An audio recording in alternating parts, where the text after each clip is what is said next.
Good morning class. बच्चों, आपको याद होगा कि पिछले वीडियो में हमने जो है हरिशंकर परसाई जी का एक व्यंग जो है प्रेमचंद्र के फटे जूते जो आपके पाठ्यक्रम में है, ठीक है, ये व्यंग हमने पढ़ा था। तो इस व्यंग को आधा ही हमने पढ़ा था। तो आप लोगों को याद होगा कि हम यहाँ तक पढ़ चुके थे कि जब लेखक ने जो है प्रेमचंद्र जी का एक फ़ोटो देखा जिसमें वो अपनी पत्नी के साथ खड़े फ़ोटो खिंचवा रहे हैं, और उस फ़ोटो में जो है जब लेखक उस फ़ोटो को देखते हैं तो प्रेमचंद्र जी का एक जूता फटा हुआ है बाएं पैर का, और उसमें से जो है उनकी उंगली बाहर निकली है। जूतों को वो देखते हैं कि जूतों की जो जहाँ से जूतों के फीते हैं वो उटपटांग ढंग से बंधे हैं, और उनमें से लोहे की जो पखरियाँ थी वो निकल के इधर उधर बिखरी हुई हैं। देखने से ही लगता है कि बड़ी जो है लापरवाही से जूतों को पहना जाता है। उसके बाद जो है लेखक जो है व्यंग्य करते हैं समाज के ऊपर कि इतना बड़ा लेखक, देश का जाना माना लेखक, हिंदी साहित्य सम्राट जिनको कहा जाता है, हिंदी साहित्य का राजा जिसको कहा जाता है, जिसने अनेकों अनेक रचनाएं हिंदी साहित्य को दी है, भारतीय समाज में अनेकों अनेक कार्य जिसने किए हैं, उसकी ऐसी दयनीय स्थिति कि वो फटे जूतों में खड़ा है। उसकी आर्थिक स्थिति इतनी कमज़ोर, इतने विद्वान व्यक्ति की आर्थिक स्थिति इतनी कमज़ोर, यह देख के बड़ा दुख लेखक को होता है।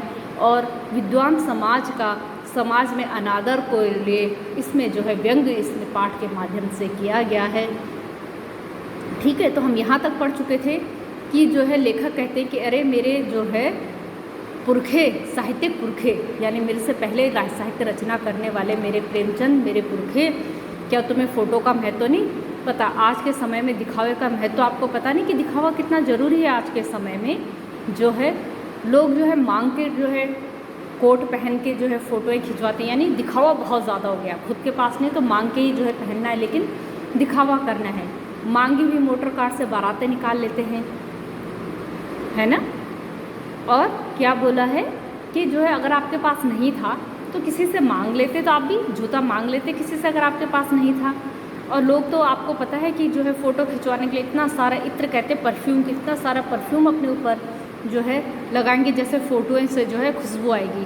कितने गंदे से गंदा व्यक्ति, यानी कि गुणे किसके कितने भी दुर्गुण हो किसी के अंदर, लेकिन फ़ोटो में इतना सज्जन बन के फ़ोटो खिंचवाएंगे कि लगेंगे उनसे बड़ा आदमी कोई है ही नहीं। कहने का तात्पर्य यह है बेटा कि आज के समय में गुणों के नहीं, धन दौलत और दिखावे का महत्व है, ये लेखक कहना चाहते हैं अपनी लेखनी के माध्यम से, ठीक है।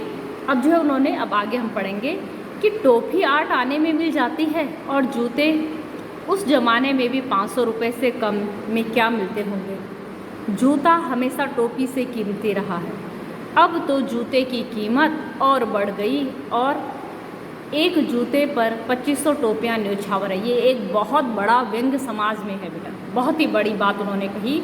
उन्होंने बताया कि सिर की चीज़ सस्ती है जबकि पैरों की चीज़ उससे कहीं अधिक महंगी। यानी कि बुद्धिमान व्यक्तियों का समाज में जो है, बुद्धिजीवियों का, चाहे वो शिक्षक हों, चाहे बुद्धिमान लेखक हों, चाहे बुद्धिमान प्राणी हों, जो सरल जीवन जीते हैं, जो वास्तव में गुणों की खान है, उनका समाज में कोई महत्व नहीं है। जबकि पैरों की जूती का तात्पर्य है, जूते हमेशा क्या होते हैं, दूसरों को रौंदने का काम करते हैं। चाहे वो ज़मीन में कोई जीव जंतु हो, चाहे ज़मीन को रौंदे, तो जो कठोर हैं, जो दुष्ट हैं, जो अपनी शक्ति का दुरुपयोग करते हैं, उनका ही समाज में सम्मान है। तो ये बहुत बड़ा व्यंग समाज के ऊपर कहा गया है कि दुर्गुण होते हुए भी जो है शक्ति और धन हमेशा जो है ऐसे व्यक्तियों के पास है जो दुष्ट है, जो दूसरों पर अत्याचार कर रहे हैं, जो शांत हैं, विवेकशील है, विनम्र हैं। न उनके पास शक्ति है, न धन है, न समाज में उनका सम्मान है, ठीक है। उन्होंने बताया कि जो है पैरों की चीज़ हमेशा महंगी होती है। प्रेमचंद्र पर भी कुछ ऐसा ही भार रहा होगा। उनकी विडंबना लेखक को दुख पहुंचा रही है।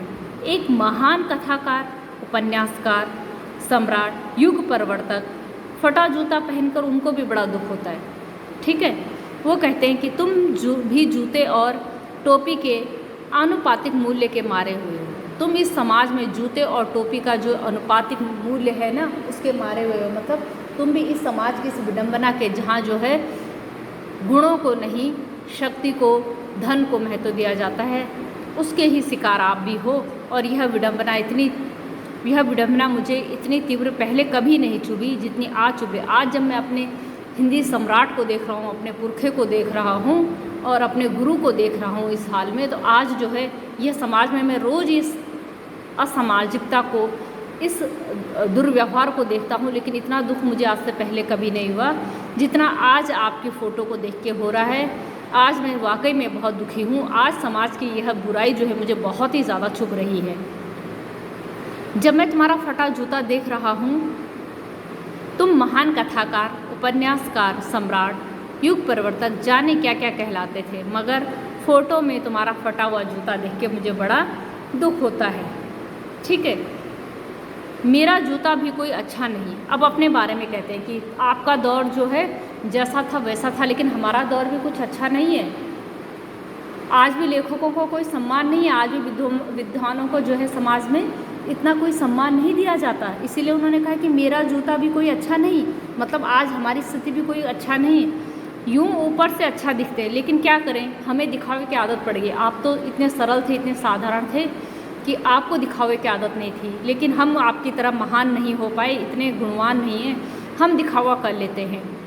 उंगली बाहर नहीं निकलती पर अंगूठे के नीचे तला फटा हुआ है। हम भी दुखी हैं, अभावों में हम भी जी रहे हैं, लेकिन क्या है कि जो है आपकी तरह जो है हम खुले होके जो है अपने अभाव को नहीं दिखा पाते, इतना साहस हमारे अंदर नहीं है। हम क्या करेंगे, तलवा नीचे से फटा हुआ है तो चलेगा, लेकिन उंगली छुपाने की कोशिश करेंगे। समाज को जो है अपनी जो है दरिद्रता, अपने आर्थिक अभाव दिखने नहीं देते। अंगूठा ज़मीन से घिसता है और पैनी मिट्टी पर कभी रगड़ खाकर लहूलुहान भी हो जाता है। पूरा तला गिर जाएगा, पूरा पंजा छिल जाएगा, मगर उंगली बाहर नहीं दिखेगी।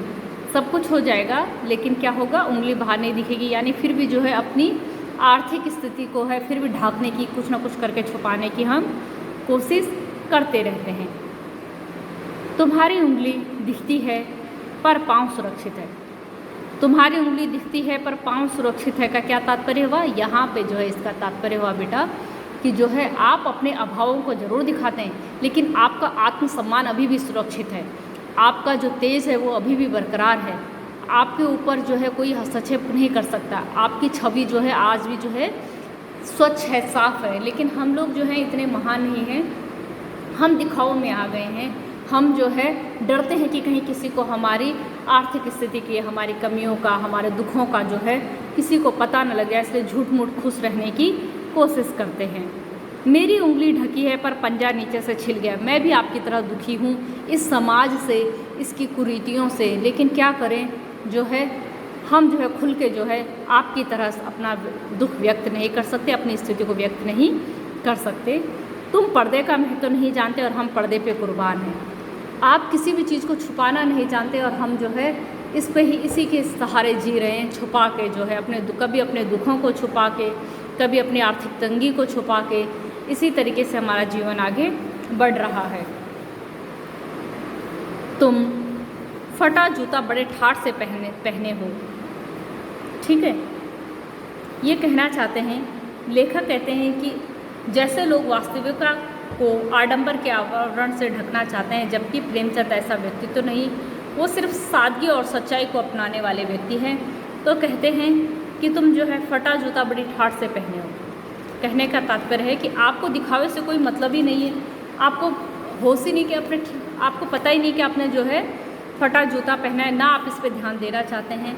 यहाँ लेखक प्रेमचंद जी के बारे में बातें कर रहे हैं कि वे बड़े ठाठ से जो है फटे जूते पहने हुए हैं, जबकि लेखक ऐसे जूते कभी ना नहीं पहन सकता, क्योंकि समाज और समाज का जो है डर, दिखावा जो है लेखक को, ठीक है, दिखावा है कि कोई जो है उनकी आर्थिक स्थिति को ना भांप ले, इसलिए जो है वो कहते हैं कि तुम तो बड़े ठाठ से फटे जूता पहने हैं और मैं ऐसा नहीं कर सकता। फ़ोटो तो ज़िंदगी भर इस तरह नहीं खिंचाऊँ, चाहे कितनी सारी पूरा जीवन बिना फ़ोटो के बीत जाए, लेकिन आपकी तरह जो है फटा जूता पहन के तो फ़ोटो नहीं खिंचवा पाऊँगा, इतनी हिम्मत मुझ में नहीं है। चाहे मैं पूरा जीवन बिना फ़ोटो के रह लूँ। तुम्हारी यह व्यंग मुस्कान मेरे हौसले पस्त कर देती। क्या मतलब है इसका? कौन सी मुस्कान है?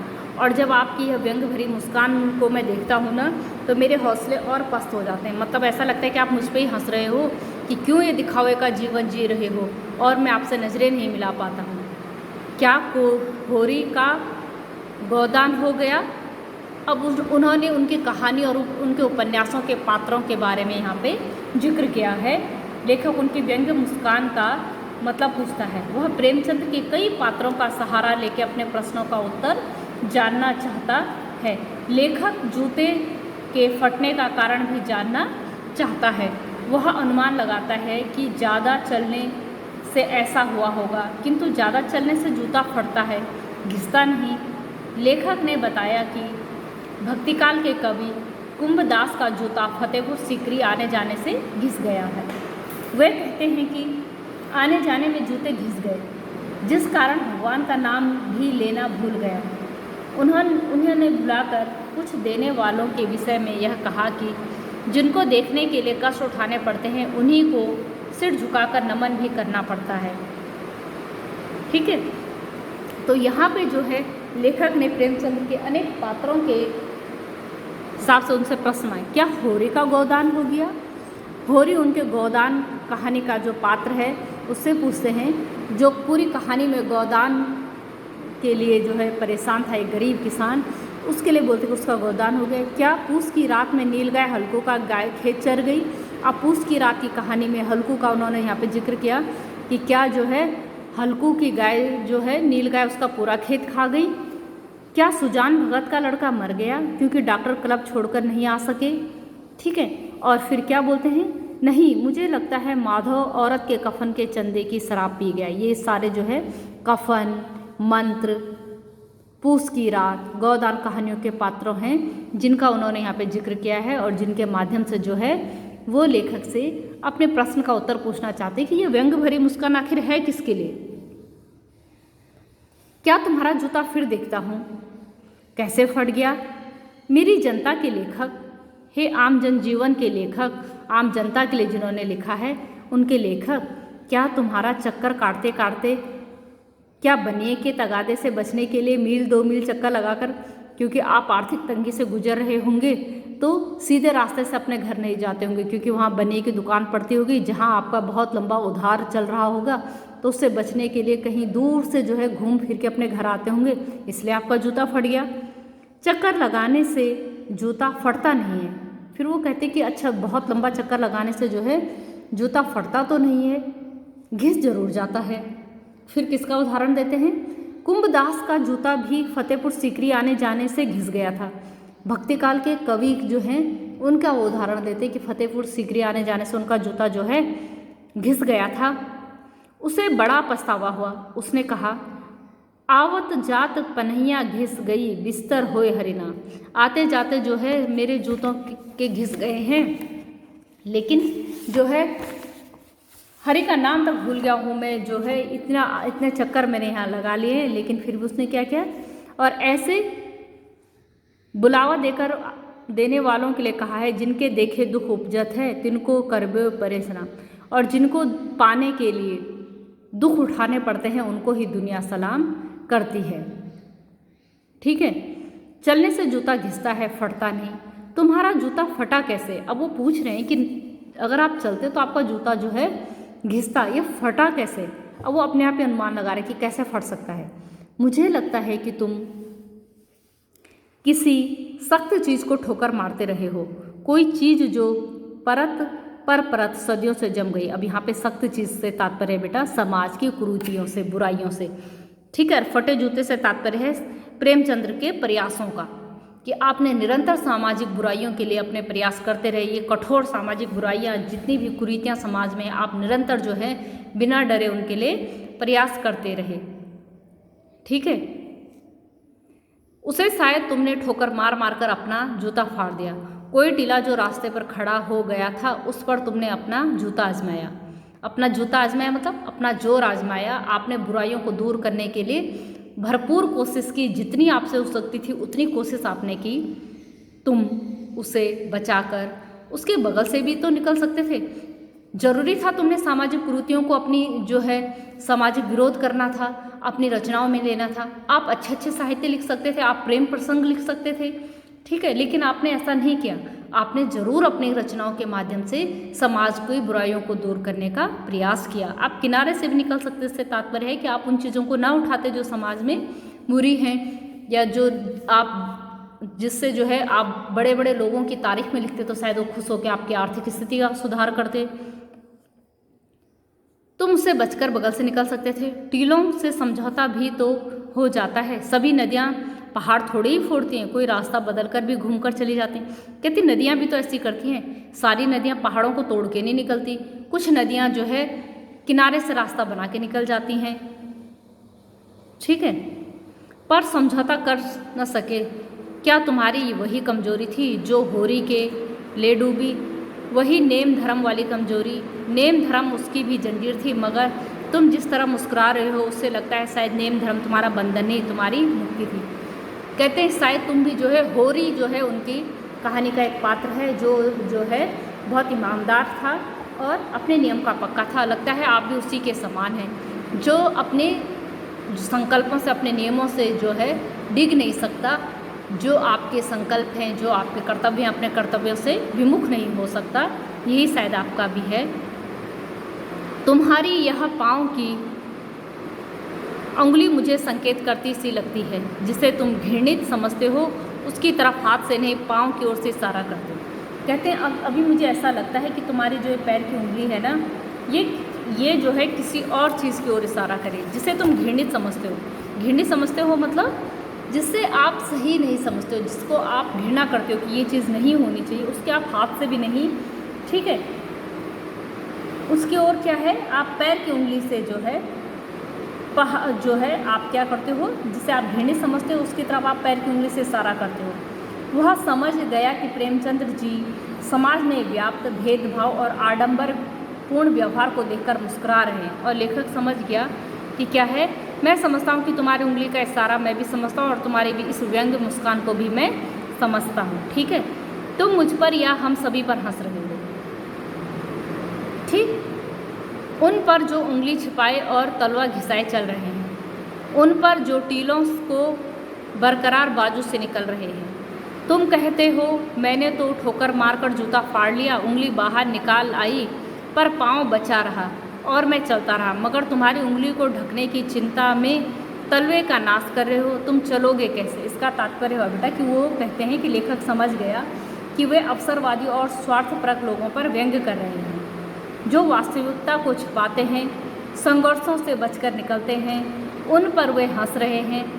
प्रेमचंद्र जी का मानना है कि मैं यथार्थ का सामना करता हूँ, सच्चाई का सामना करता हूँ, जो मुसीबत सामने है उसका सामना करता हूँ और उसको लड़ता हूँ, उसे आगे बढ़ते हुए, दुख झेलते हुए मैं अपने अस्तित्व को बरकरार रखे हुए हूँ। अपने मान सम्मान को नष्ट किए बिना मैं जो हूँ आत्मसम्मान के साथ मुसीबतों को झेलते हुए आगे बढ़ रहा हूँ। ऐसी परिस्थितियों में वे कैसे जीवन व्यतीत कर सकते हैं? अंत में लेखक यही कहता है कि वे उनके द्वारा दिए गए निर्देशों को भली भांति समझ गए। और अंत में लेखक कहते हैं कि आपने जो ये फोटो में जो फटा जूता पहना और उसके माध्यम से जो आप समाज को सीख देना चाहते हो, मैं वो इशारा आपका समझ गया हूँ।